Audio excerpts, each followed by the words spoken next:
Well, you must remember that one of the things that government needs to do is to just provide a favorable framework for private sector to participate in assisting SOEs. At the moment, the conversations are about participation in governance structures, sharing ideas, etc., etc. Some of us believe that actually there is a lot more that can be done.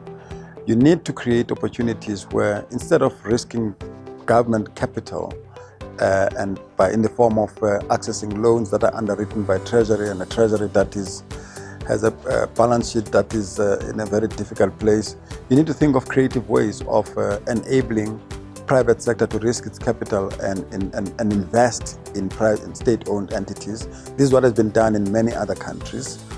You need to look at those state-owned entities that government cannot run efficiently and effectively.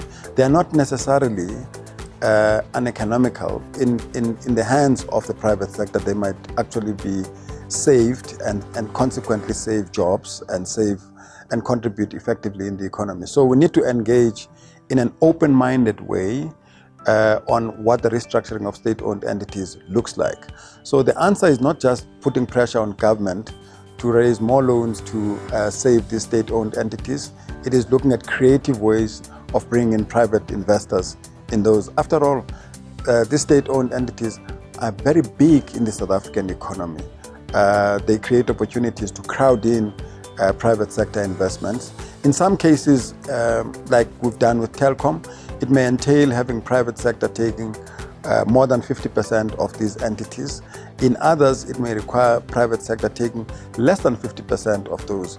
We need to be open-minded and look at very creative ways of engaging with those.